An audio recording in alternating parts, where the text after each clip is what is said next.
This week on the Powell Not Found podcast, we're talking about the pitching injuries that are mounting in MLB, and the Players Association strikes back with a new statement.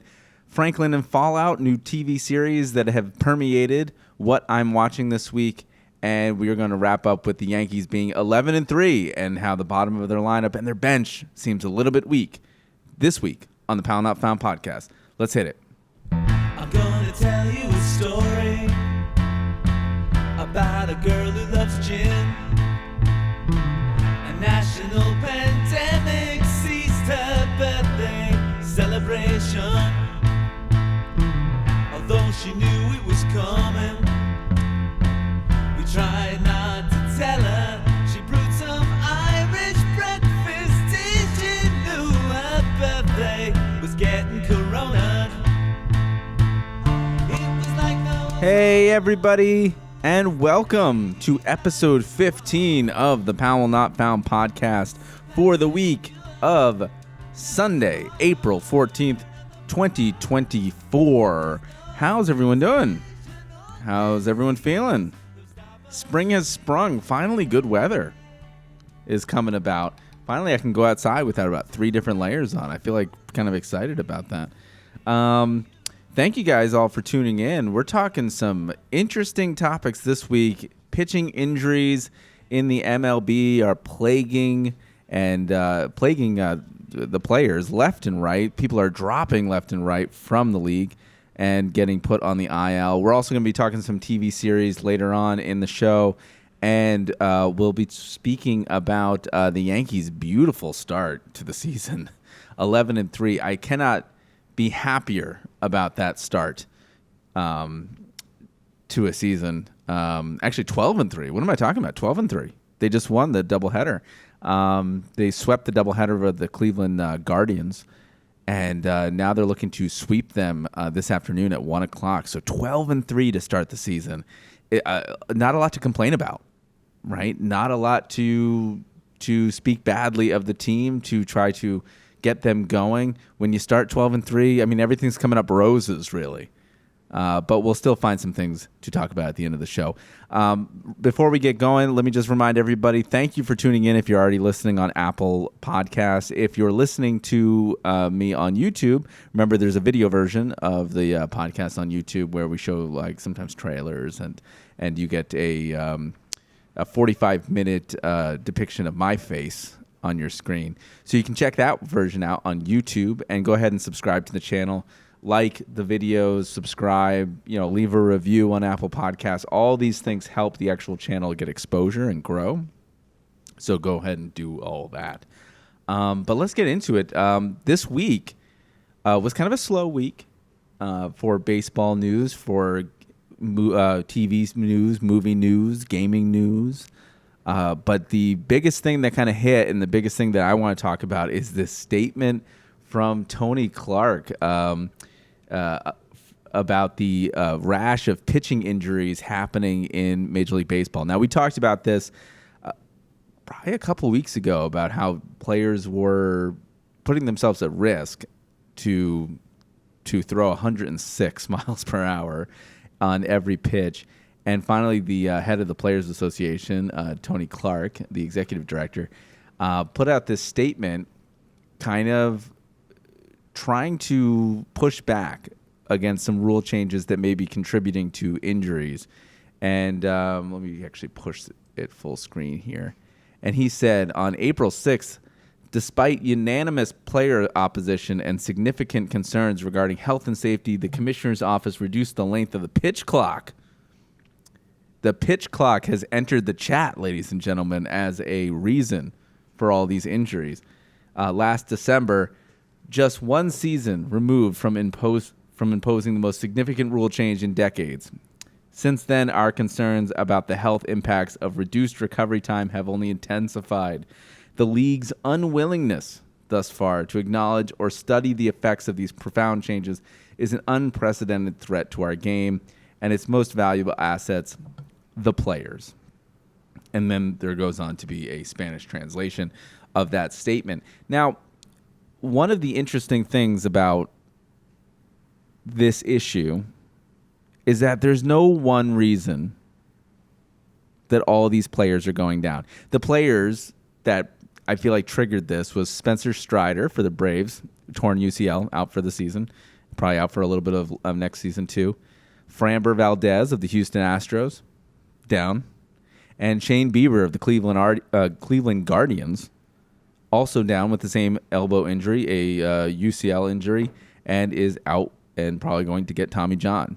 Now, this also adds to the existing injuries that are happening with players across the league, including Garrett Cole, who does not have a torn UCL, according to the Yankees, but has inflammation near the UCL, which is still of major concern. But regardless of the fact of who's out, these types of injuries have been plaguing Major League Baseball for now years. And Tony Clark finally decided to let's take it to the mat and blame it on the pitch clock. Now, the pitch clock has only been in the league for, count them, 1 year. Let me count them again. 2023, and now a tiny bit of 2024. That's 1 year that the pitch clock has been in the league, and they shortened the pitch clock from 20 seconds, 22 seconds, 20 seconds to about 18 seconds a pitch. And Tony Clark has basically gone public saying that the pitch clock is the reason that everyone's having Tommy John surgery. Now, the pitch clock was not in the league years before, and players were still going down with Tommy John surgery. Elbows were still getting injured.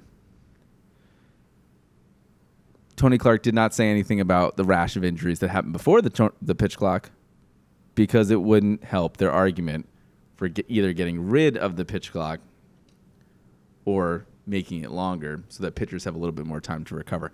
Now, there's no doubt in my mind that this is a bargaining chip for the new agreement that's probably going to come out. This is the first line of attack when you're trying to negotiate something, is to try to put something that you don't like under fire by using something else like all these injuries as proof positive that it should be taken out of the game, right? Do I think that the pitch clock is the only sole reason for pitchers getting injured? Absolutely not. This has been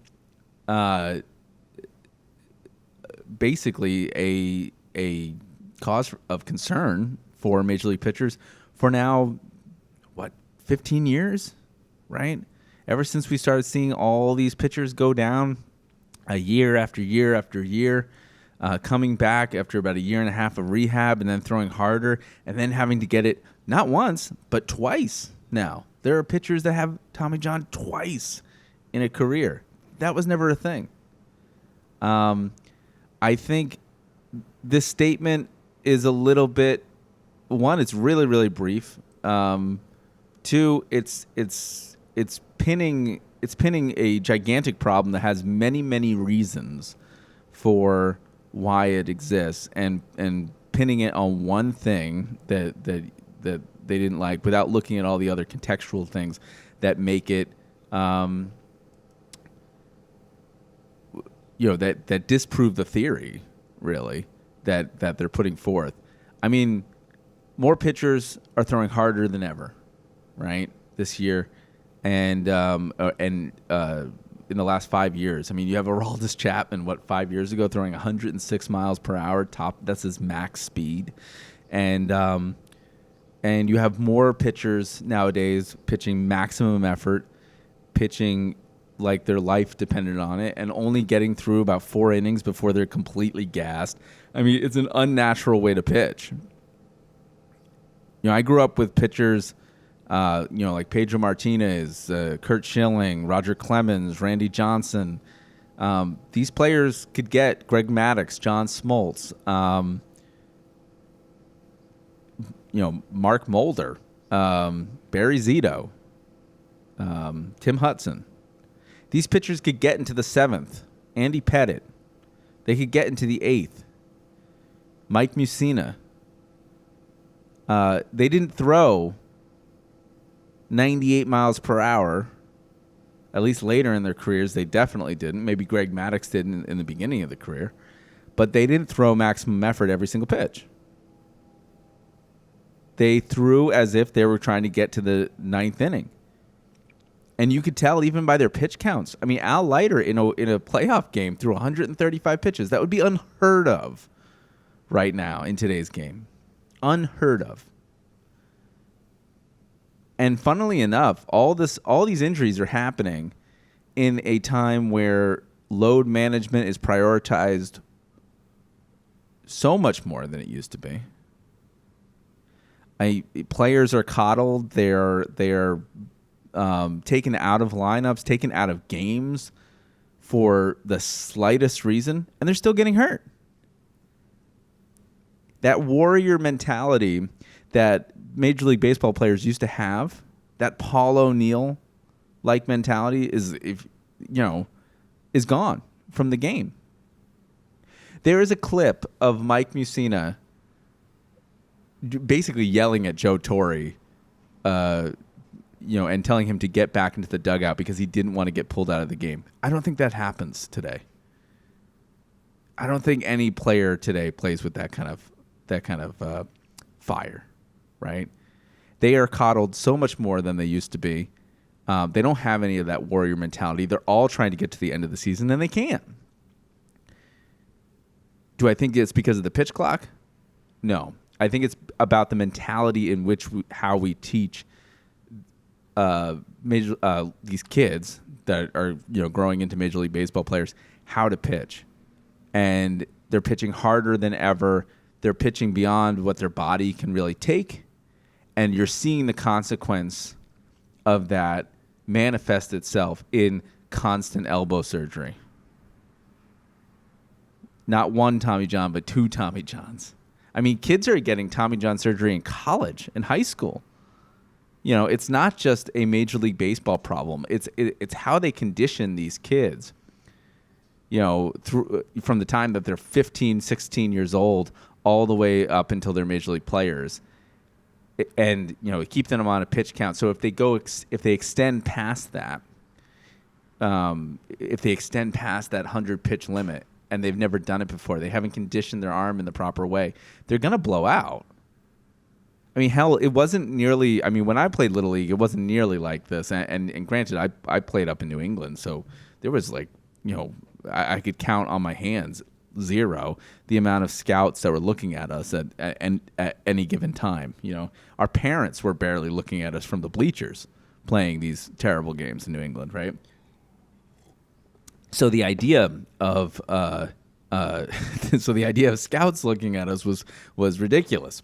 But nobody was keeping count of pitch count. Nobody was trying to make you throw harder and harder and harder. In fact, in Little League, if you got three balls over the plate and one at bat, it was considered lucky. But yeah, this is a conditioning problem through and through. A lot of people sounded off about this issue, about Tony Clark's pitch clock thing. It's first and foremost, they're not going to get rid of the pitch clock.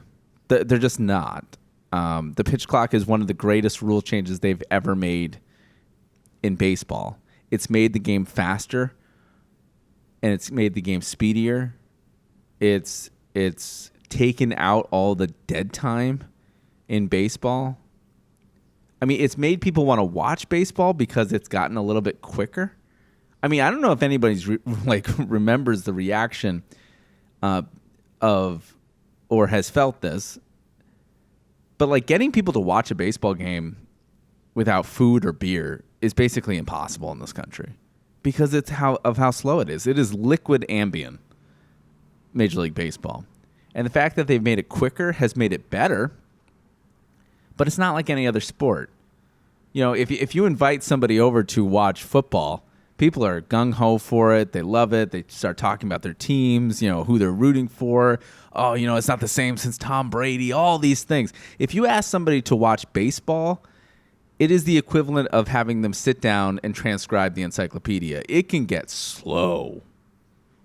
It is slow. So the fact that they've made it faster with the pitch clock is a good thing. They're not going to get rid of it. it was such a good thing that they shortened the pitch clock this year to 18 seconds because they wanted the games to be zippier, to be faster, right? The only bad thing about the pitch clock is if you're at the physical game now, because concessions take a long time to get, beer takes a long time to get. By the time you sit down finally with your nachos, with your soda, with your ice cream, it's the fifth inning, and you feel like you've missed everything. That's the only bad thing about the pitch clock. I remember they even said that it was affecting beer sales because the game was going so quickly. That's a good thing. They can figure out how to sell you concessions faster, and they're doing that in Major League Baseball stadiums. You can see now a lot of it's self-service. Things are getting quicker to accommodate that. But man, the game has gotten so much better to watch. It is no more mound visits. No more pitching changes after about one batter faced. They have made good changes. So the pitch clock's not going to go away. Unless you have another commissioner come in 5 years and take it out and say, you know what, we want these games to drag, it's not going anywhere. So to me, this statement is a nothing burger, but it still highlights that problem that Major League pitchers are having, which is too many people are getting hurt. Right? Too many people are blowing out their arms, right?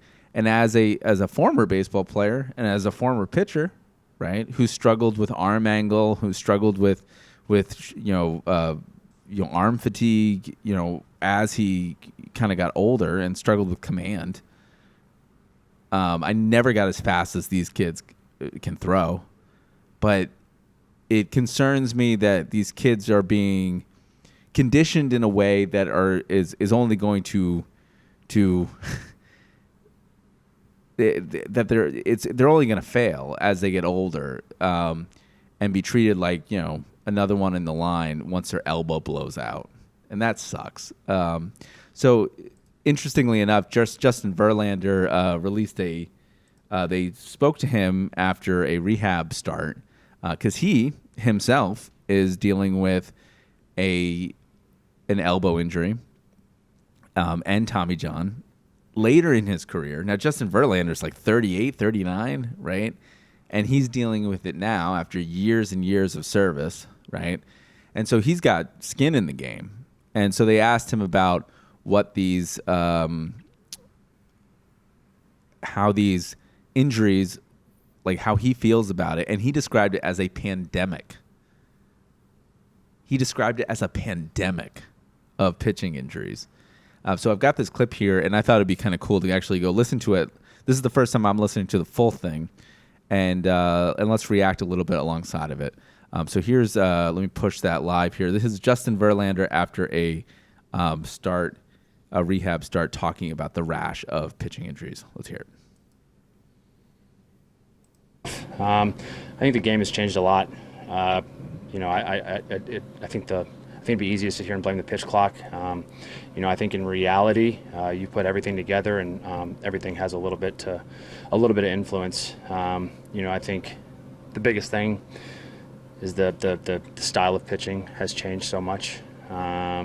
Everybody's throwing as hard as they possibly can and spinning the ball as hard as they possibly can. And, it's hard to deny those results. Obviously, how can you? It's a double-edged sword. How can you tell somebody to go out there and not do that when they're capable of throwing 100? And this young guy comes up and throws a pitch 95 and gives up a big homer, and everybody's like, "What the hell, man?" So something needs to change.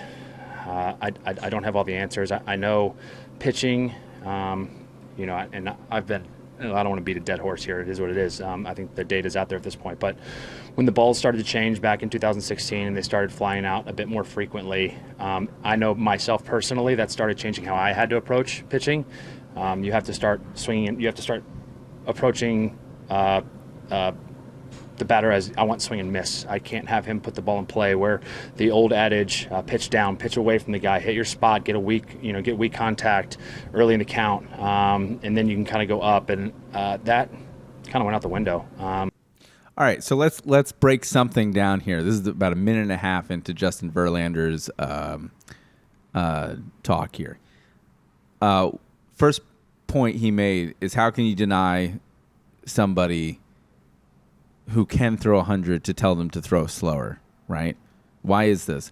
Because they are prioritizing Major League Baseball, minor league baseball, college baseball. They're prioritizing speed and velocity of the baseball over actually pitching to a batter, right?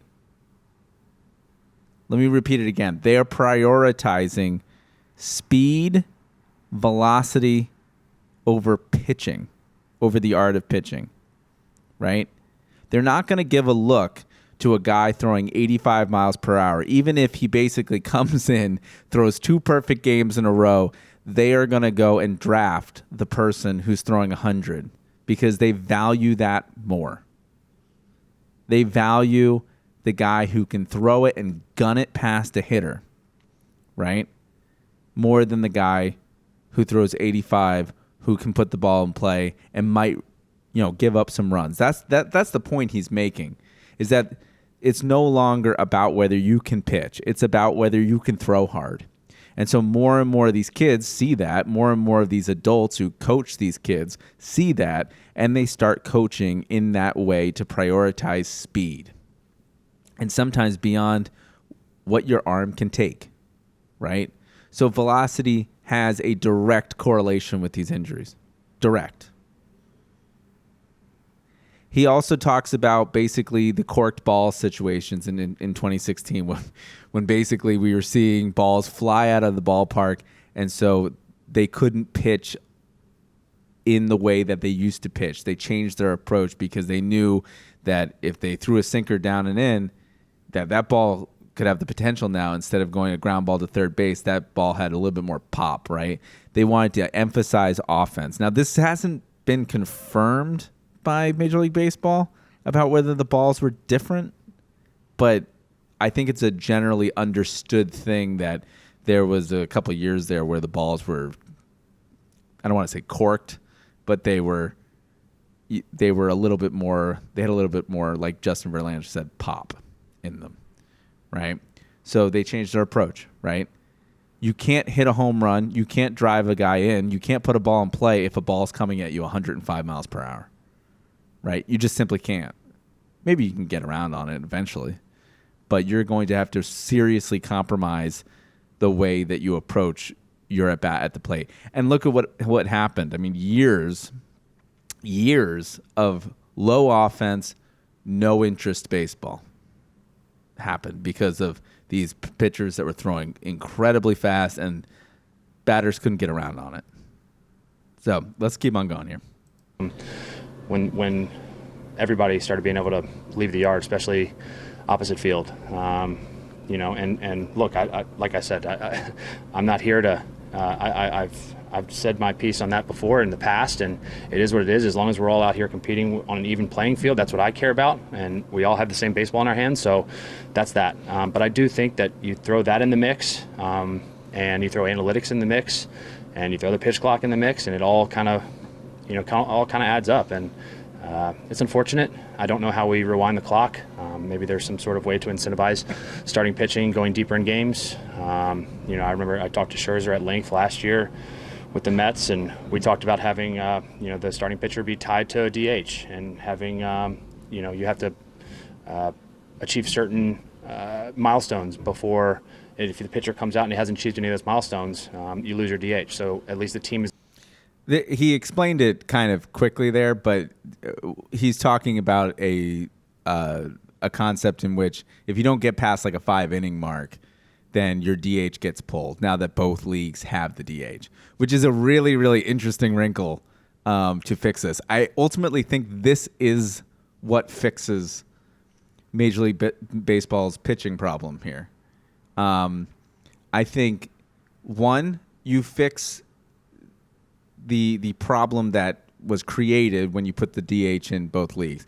Now, I know the DH is, I love the DH. I love American League Baseball. When the National League had pitchers hit, I thought it was, it was a style of baseball that I was not used to growing up with.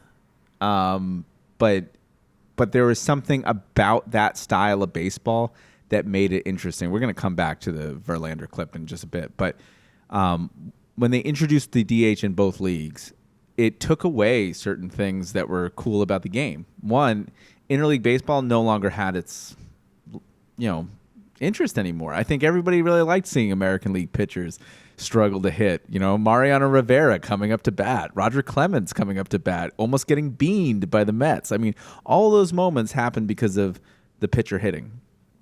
The pitcher being a part of the lineup, right? Double switches are gone from baseball. That's like an old art that I feel like it has not shown its face because there was no reason to show its face, right? Ohtani's the Ohtani rule was created because of Shohei Ohtani and him being put out in the field, or him being staying in the lineup. All that stuff was kind of erased when the DH came to roost in the National League. This concept of giving teams basically a consequence for pulling out their pitcher after about 3 innings of work. This is a really interesting dynamic, and I think this is something that you will probably see in Major League Baseball, especially considering that Scherzer, and I think Scherzer has a bigger role in the Players Association than just, he's an active voice in the Players Association. So I think this might actually come up. This might come to manifest in the league. I can tell you for one thing, as a fan, I am tired of seeing bullpen games. I think they're annoying. I want to see pitchers go deep into games. I want to see pitchers see the lineup a third time around. I think it's weak. If you go 4 1/3 and you can and everyone's clapping and giving them high fives in the dugout, that's not baseball. Go 7 innings, go 8 innings, save your bullpen, and then come back to me and maybe I'll give you a high five. I mean, these games when pitchers are getting taken out that early after about 100 pitches, it's just not an accomplishment. There's been a lot of talk this week too about taking the win and making it 4 innings. No, keep it at 5. If you don't go more than half of the game, you don't get credit for that win. You don't get, and this probably sounds like old man shaking fist at clouds, but there's got to be some consequence to basically taking out your starting pitcher in 3 innings. I hearken back to a playoff game in 2021, 2020, 2020. At some point, the Yankees were pitching, and Davy Garcia got the start, right? And it was all about lineup manipulation for the other team, for the Rays, right? The Yankees tried to dupe the Rays by thinking one person was pitching, and they pulled him after 1 inning and made somebody else start. That should have a consequence.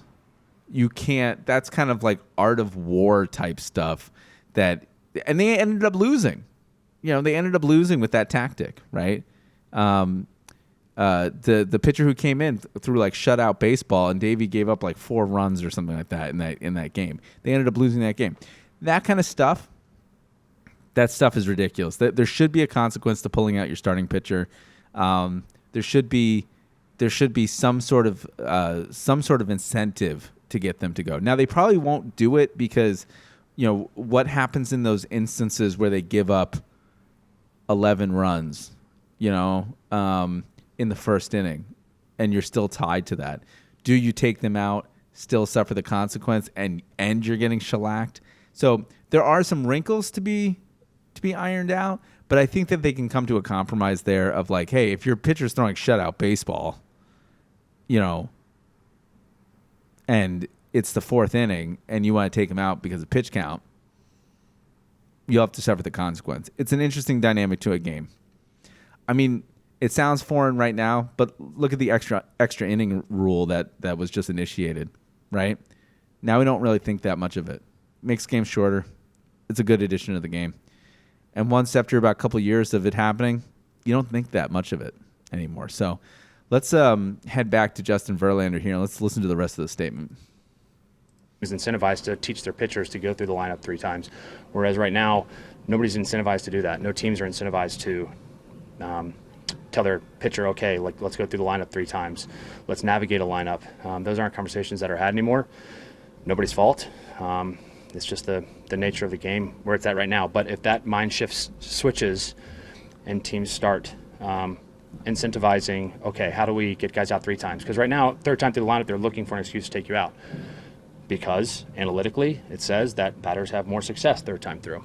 So I can't sit here and blame anybody. But the second that you start incentivizing pitchers staying in the game longer, throwing 110 pitches, throwing 100 pitches, navigating the lineup, then the trickle down permeates all the way to Little League Baseball. Everybody's trying to get to this level. So, you want to go play D1, now you got to throw hard and you got to spin the ball well. You want to go to the minor leagues, you got to throw hard, spin the ball well. And, it all starts from here down. The second that you start incentivizing pitching and guys are getting drafted because they can pitch and get guys out, then that goes down a level and then down a level and down a level. And, I just hope that we don't wait too long. Because it's obviously a pandemic and it's going to take years to work itself out. Some kids trying to learn how to throw as hard as they can at 10 years old. I sure as hell didn't do that. I didn't figure it out until college. I matured into my body. I was, I say it all the time. If I came up in today's world, I don't know what would have happened. My mechanics were a little different. I was tall, langly, lean, skinny, lean, weird. Kind of hadn't hit my maturity. Went to college, didn't get drafted. Went to college and kind of grew into myself, and all of a sudden started throwing hard. But it wasn't because I did some, program to make me throw harder. The ability to naturally do. 10 years old. 10 years old, you're trying to throw as hard as you can. Now I get that. You're not going to have you're not going to have a lot of control over a 10-year-old, a 5th grader, right? Saying, hey, slow it down a bit, slow it from 70 to 60. They're going to throw hard no matter what, right?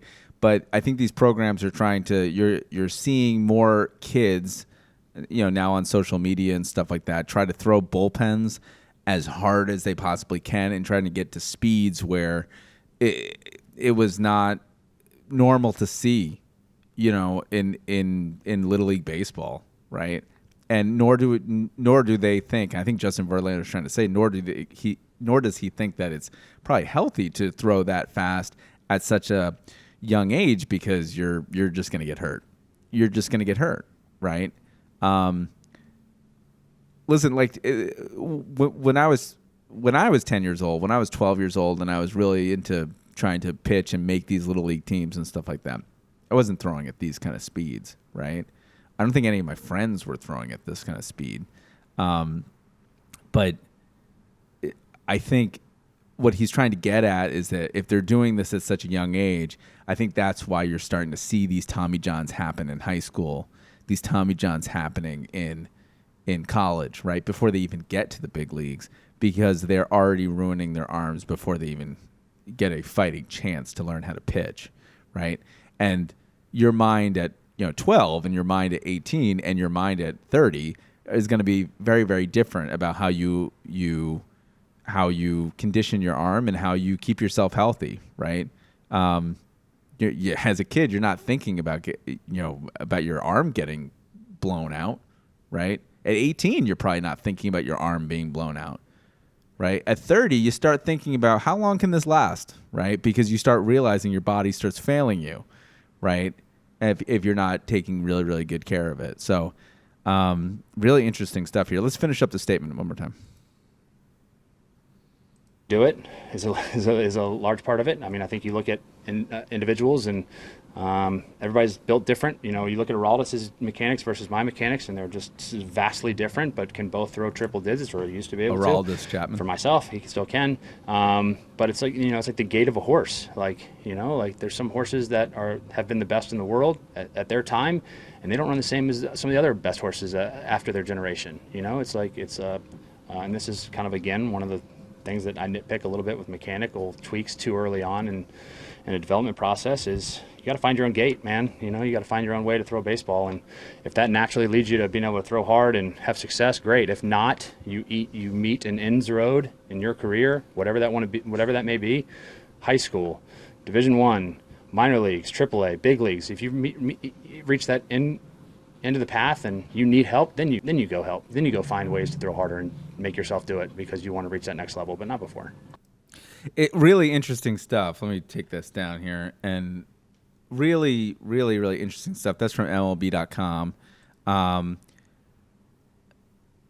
Really interesting way to put it, right? is that, you know, he kind of does mention that everybody's generation after them is going to be a little bit better, right? You're seeing that in football, right? That like the whole paradigm changed after Tom Brady came in, right? And was that dominant for that long, right? Like, I don't think that anybody sits here and says that Patrick Mahomes isn't influenced by one of the greatest quarterbacks or one of the greatest quarterback times in football, right? When you have Peyton Manning, you have Tom Brady, Eli, right? All like together, right? In a group, changing football, right? Now he's one of the most dominant quarterbacks ever, right? You can't say that basically the next generation is not going to look at the previous generation and go, I can do better than that, right? That's what's happening with baseball here with these pitchers, right? That there's an expected growth there that's going to happen with pitchers in younger generations that are going to look at other players like a Pedro Martinez, like a Kurt Schilling, like a Justin Verlander, like a Max Scherzer, right? And say, oh, wow, look at what they're doing. I can do that too. But now I can do it probably a little bit faster because like we have a little bit more data. We have more tools. We have more information than we ever did before, right? So they're going to be faster. However, it's about sustainment, right? Now we're seeing a league where, yes, they can throw faster, but they can't sustain into the 7th inning and the 8th inning. And at some point, Major League Baseball is going to get to a point where it's going to say, why are we paying these kind of pitchers millions and millions and millions of dollars when we know we can't get innings out of them, which is exactly what they need, right? I think you saw this offseason. I don't think anyone's going to say it, but I think this is the example, right? Is that you had Jordan Montgomery and Blake Snell not sign until the very end of the offseason, until the very end of spring training. Let's be real, right? Why? Because they can't eat innings. Blake Snell can't get past the 5th inning, basically, in every single start. Jordan Montgomery, a little bit different, you know, but 31 years old, right? Maybe they're looking at that this kind of profile for a pitcher going, there's only a matter of time before he's out injured, right? Look at someone like Cody Senga, right? Big signing, 2nd year on the Mets, on the injured list. You know, Garrett Cole's in his 5th year of the contract. This is his 4th year in the contract, on the IL, right? I mean, Garrett Cole's got a big career in back of him, right? So he's probably going to end his career with the Yankees, but on the IL. You know, Shane Bieber, this is, I think, his contract year, if I'm not mistaken, on the IL. Spencer Strider, on the IL. Framber Valdez, on the IL. They are not going to look at these starting pitchers as commodities anymore, right? Everyone's going to need a starting rotation. There's no doubt about that. Are they going to be willing to shell out this amount of money for an asset that's going to get hurt and be out for 2 years of your guaranteed contract? I don't think that's going to be the case. I think you're going to see a shift to how much starting pitchers are paid and how much they're valued over time. Because it's eventually like buying a wagon wheel knowing it's going to break, you know, or buying that cheap electronic on Amazon that you know eventually you're like, well, I can get probably 2 weeks out of this thing and it might break. That's what starting pitchers are right now. Justin Verlander's quote, very, very interesting stuff. I think it's very well articulated there. I think he's coming from a really, really good place, looking at like the way that people are conditioned, the multiple reasons why this is happening. He mentions Aroldis Chapman, which is unfortunately, I think the example that everyone goes to because he has the fastest pitch on record at like 105.7 or something like that. But Aroldis Chapman is the perfect example, and I'll end it here, and then we'll take a quick break. Aroldis Chapman played for the Yankees for years, right? Was traded to the Cubs, won a World Series with them, and then was back on the Yankees, and then has been released by the Yankees, picked up by the Royals, the Rangers, and blah blah blah. perfect example of someone who throws and doesn't pitch, right? How many games how many games have I watched the Yankees blow a lead because Aroldis Chapman was throwing and not pitching? It was enough that the Yankees eventually gave up on the contract after he failed to show, right? He blew many playoffs games, including a very, very notable Game 7 of the 2019 ALCS, right? Game-winning home run to Jose Altuve. Listen, you can throw hard all you want, but eventually batters are going to adjust, right? And that's why we have to incentivize people to pitch again, right? Instead of idolizing people that throw 104, right?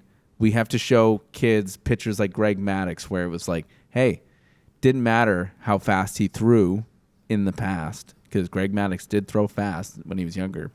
It mattered how he pitched at the end of a game, right? And the mind and the psychological game he was playing with the batter meant more than the velocity of the pitch he was throwing. And that's what we have to incentivize with our kids. We also have to kind of change the way that Major League Baseball values players, right? If you're only valuing speed, then you're going to eventually draft broken assets, right? Major League Baseball has to implore their scouts to look outside the box when it comes to finding new players, right? Let's stop making teams based on nepotism. And I'm looking at you, the Blue Jays. Dante Bichette's kid, Bo Bichette. Craig Biggio's kid, Kevin Biggio. Vlad Guerrero Sr., Vlad Guerrero Jr., right? The Cleveland Guardians have two brothers on their team. Naylor and Bo Naylor, Josh Naylor and Bo Naylor, right? Don't tell me that you're looking everywhere for the best players in America when it seems like 5 or 6 families dominate every single roster, right? Come, give me a break. Like, start looking outside the box for players that do not fit that analytical profile that someone somewhere at some time said that this is the perfect player, right? Look for those out-of-the-box, atypical players that made baseball so fun to begin with. John Kruk, not a baseball physique. Pedro Martinez, not a baseball physique. David Eckstein, not a baseball physique. Jose Altuve, perfect example. I think that man is like 2'2", and he hits the cover off of the baseball. Look for players that do not fit the mold, and we will start to get the sport back. Let's take a quick break.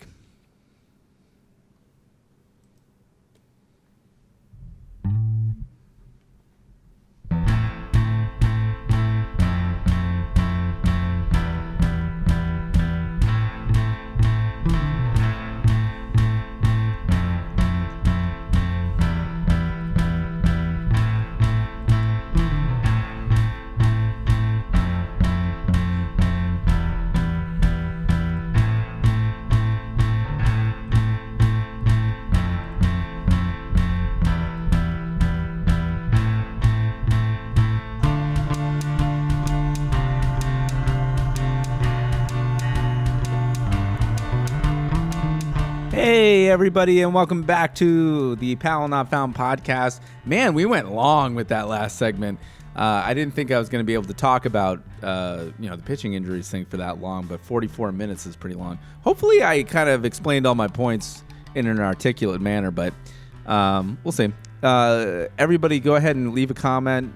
Tell me what you guys think about all these pitching injuries, about how Major League Baseball is addressing it, and let me know how you guys feel in the comment section below on the YouTube channel, or leave a review on Apple Podcast.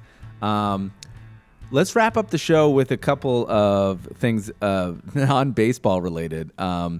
I have been continuing watching Manhunt, the 12-day chase for John Wilkes Booth on Apple TV Plus. That series is really, really great. That series probably will spoil every other historical drama for me going forward, as I found out in real time after trying to watch Apple's new series about Benjamin Franklin starring Michael Douglas, which was, let's put it this way, a little bit of a tough watch. I've got the trailer up here on the video version of the podcast, available at youtube.com at Powell Not Found. This series, I've watched the first episode, so there could be a dramatic uptick in interest as it goes along. But something about watching this back-to-back with Manhunt did not trigger the same kind of interest that I wanted it to. Manhunt did a really good job of presenting the show as a thriller, right? And sometimes bastardizing history a little bit to do so, right? And making the characters really compelling. Maybe because that show's in the mid-19th century and things are starting to look a little bit modern, something about going to 1776 and everyone dressed like, Ringling Brothers makes it, with the powdered wigs and the big period piece costumes, makes it a little bit unrelatable.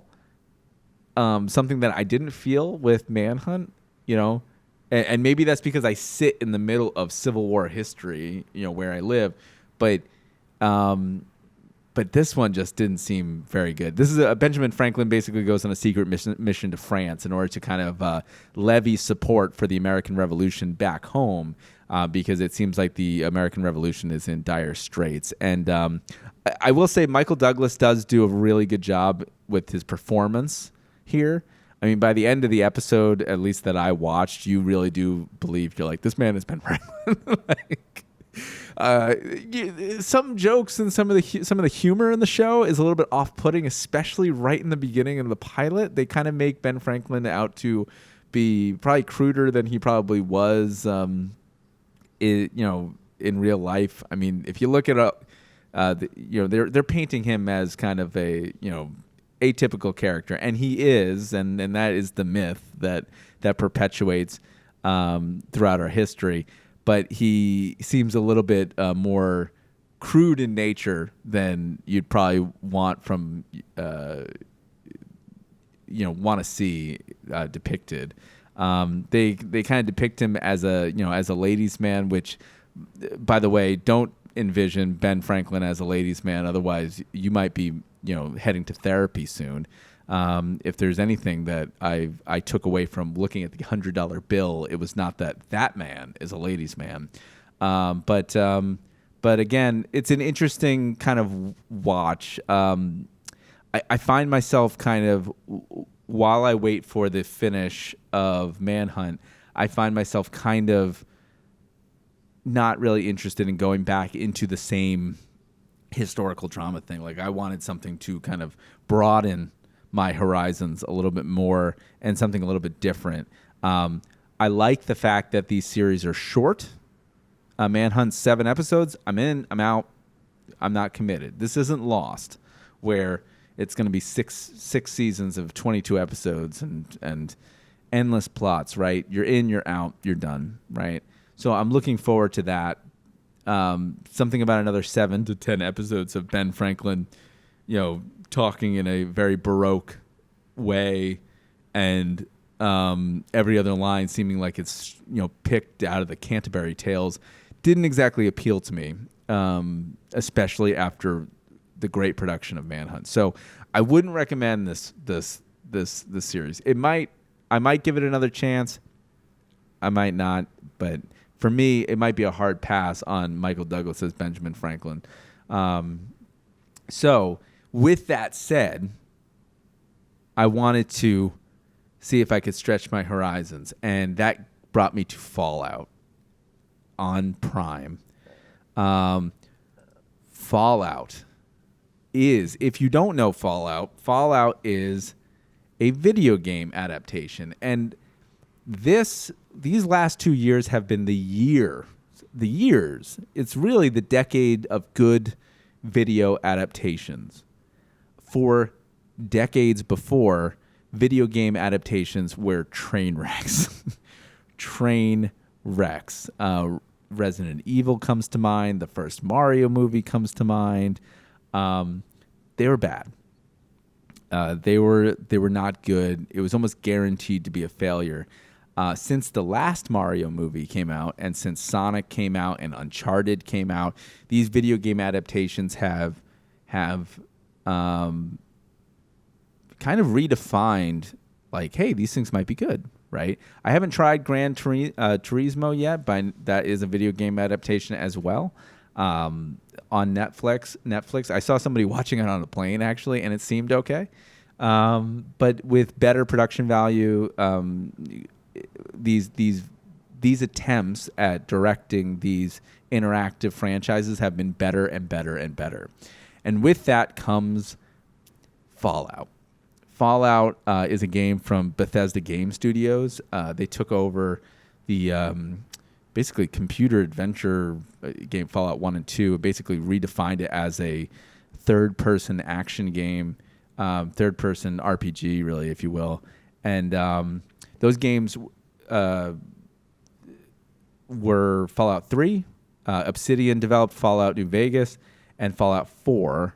And if you don't know, Fallout basically is this dystopian world that happens after a nuclear holocaust happens, and changes the world. But the world, when it happens, is kind of this mix between sci-fi and the real world set in like the 1950s.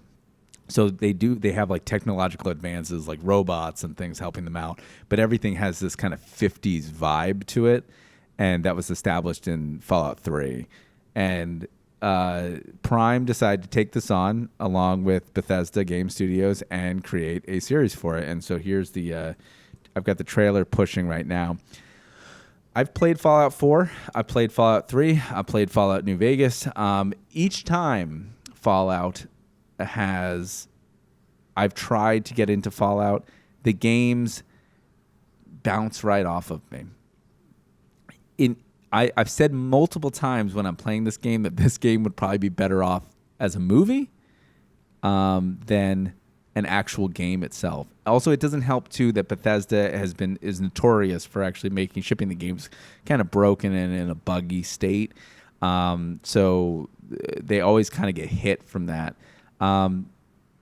So now we're seeing it, right? We're seeing this movie adaptation of this premise. It's kind of goofy, right? I have watched the pilot. I will probably keep on going with this one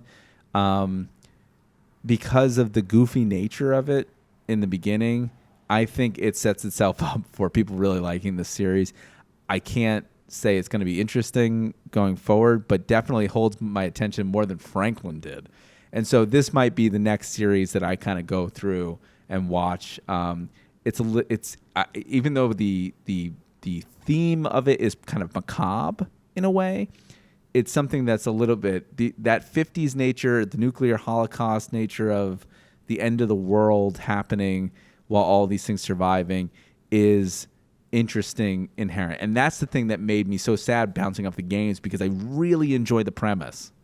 I think the premise is something that really calls out to me. This old style, new style world combining. It feels like Star Wars in that way, right? Star Wars is a long, long time ago, and everyone looks like they're an ancient civilization, but they have this great technology that they possess.